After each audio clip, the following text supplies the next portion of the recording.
Hoy te hablaré de cómo un simple mangaka da cátedra de cómo escribir personajes femeninos, caracterizándolos usando sus características como algo más que un simple accesorio, para pasar a ser parte de la narrativa y dotar de profundidad. Así es, hoy hablaremos de Berserk, y cómo Kentaro Miura le da lecciones a los otros mangakas de lo que es escribir personajes femeninos. Sin más, que se arme la machaca. Punto número 1.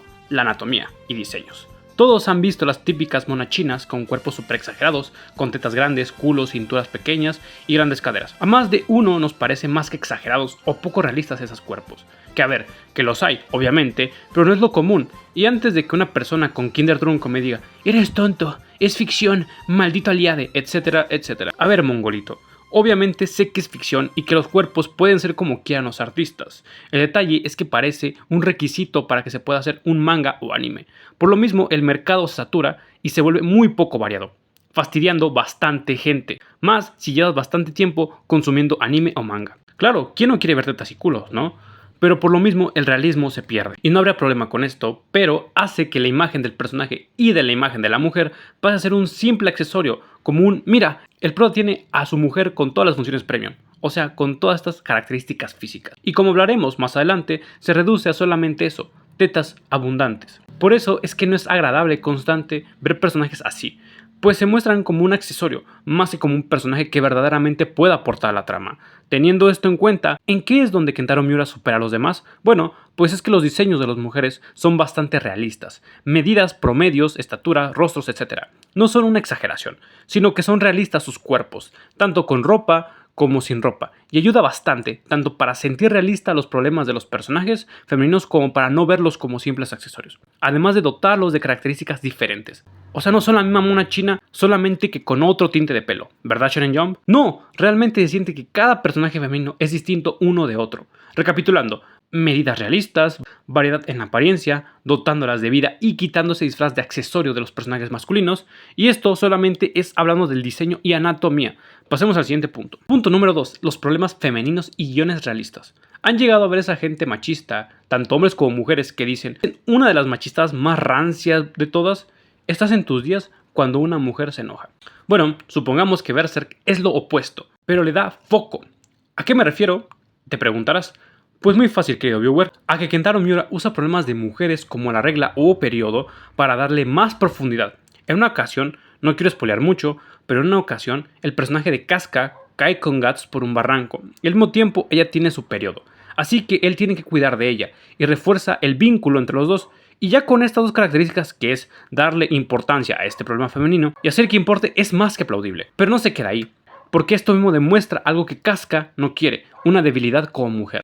Reniega de esto mismo y al dejar esta debilidad tan clara, la hace sentir vulnerable. Pero ahí está Guts, para apoyarla y regresarle el favor que ésta le hizo alguna vez. Entonces son detalles que Miura usa para poder denotar no solo el realismo, sino que también narrativa y como símbolo de una vulnerabilidad natural que tienen las mujeres. O sea, ¿cuántas veces han visto que se trata del periodo en un manga o anime?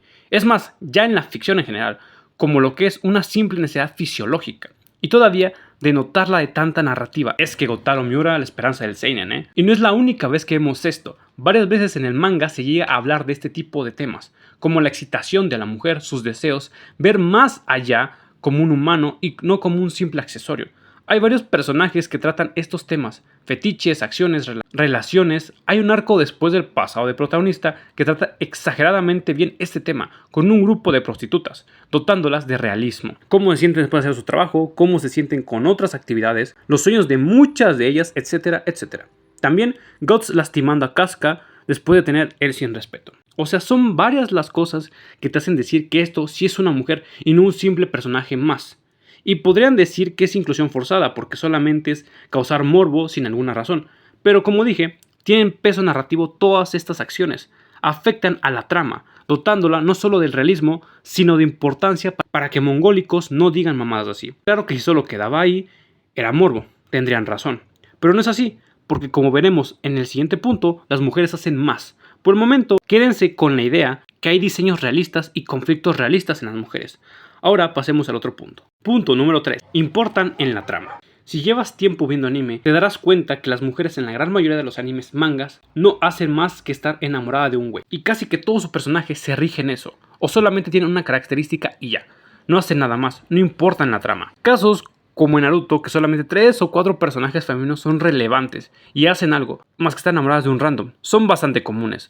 O son importantes al principio y después les pasa lo mismo. Esto, para sorpresa de nadie, ocurre porque en Japón son bastante machistas y falta de afecto femenino. Entonces para ellos una mujer ideal es una que se moje todo el tiempo por ellos y cumpla sus caprichos, así como si de una empleada sexual made mamá se tratara. Bastante raro. Entonces, para agradar a su público, hacen estos personajes, y eso es actualmente donde ya están dándole más visión a las mujeres.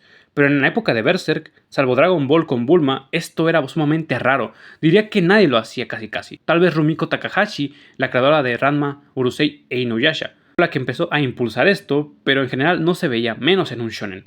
Por eso que Kentaro Miura sacara la pija y empezara, primero con Casca, a dotarla de tanta importancia en la trama, fuerza, desarrollo, conflictos.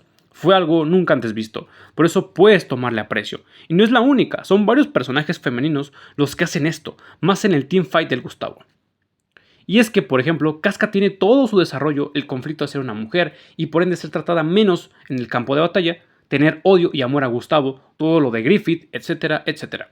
También un personaje llamado Farnese, que pasa de ser una tipa toda loca, maniática, fetichista, a ser un personaje que quiere cambiar, mejorar y aprender un oficio. Cuestiona su religión que solamente la mantiene confundida y demás. La maestra de Shirky, la propia Shirky siendo la cargadora de todo el desmadre con la armadura de Berserk, las mujeres prostitutas que mencioné en el punto anterior, todo el desarrollo que tienen juntas, sus filosofías y el aporte narrativo, casi que ese arco lo mueven ellas y no Guts. O sea, son personajes importantes para la trama y no simples planicies andando. Simplemente lo que muchos pedimos en personajes femeninos lo tiene Berserk, y por esto mismo lo considero bastante adelantado a su época. Pero bueno, no quise hablar de más porque no me gustaría spoilear a las personas que no han leído Berserk, pues son personajes que debes conocer con más profundidad y que es interesante hacerlo. Sin más, dime si crees que Kentaro Miura es literalmente el padre del feminismo. Tú, si tienes más de 3 neuronas y entiendes que las mujeres son seres humanos perfectamente capaces, o eres fan del temach, te caga que las mujeres tengan algo de protagonismo y tú quieres una mujer de alto valor, o sea, una esclava. Los estaré leyendo, dando corazones y respondiendo. Y recuerda que después de dormir, el ocio es el placer gratis más delicioso.